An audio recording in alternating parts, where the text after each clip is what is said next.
All right, well, let's do a post-mortem on this with our Ahmet Alioglu, who joins us now on set. Ahmet, where did things break down?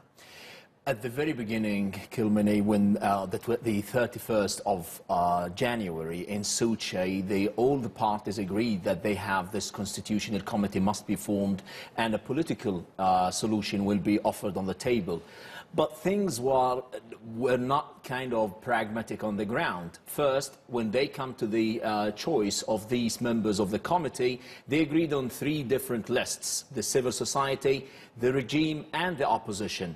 50 from each party of them. The regime said we need 2/3, like at least they want the 50 plus a half of the civil society, and they disagreed with the list that the UN and de Mistura, the outgoing de Mistura, nominated for the civil society. They said he must be a facilitator, not a decision maker. Most of them, according to the regime, were from the hawkish wings of the opposition. So from the very beginning, the choice of the committee was so difficult. The opposition, on the other hand, they were thinking like, we're not going to work on the constitution, a new one. The regime wants to work on the 2012 constitution, which means the security forces will be in the hand of the president.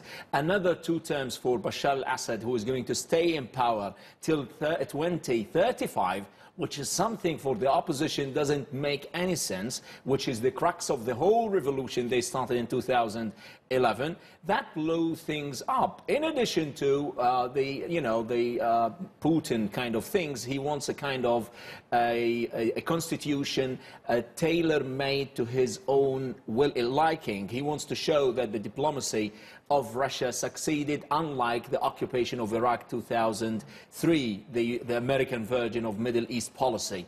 With all these factors, they didn't maintain to come to the ground with a kind of a solid, a practical kind of constitution committee that can work on it.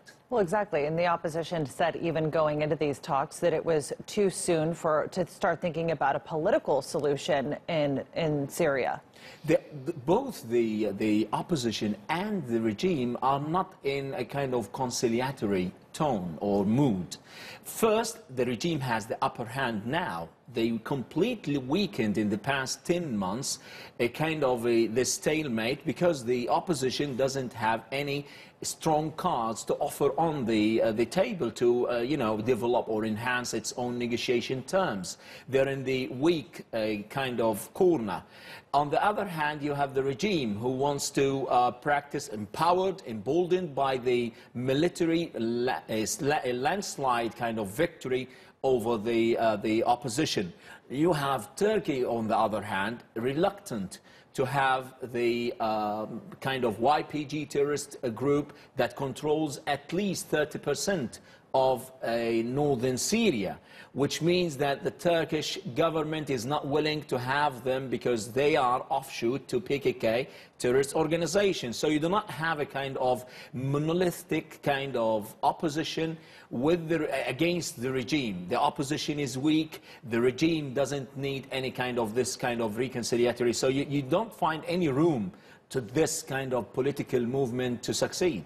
All right, Ahmet Alioglu, thanks for breaking that down for us.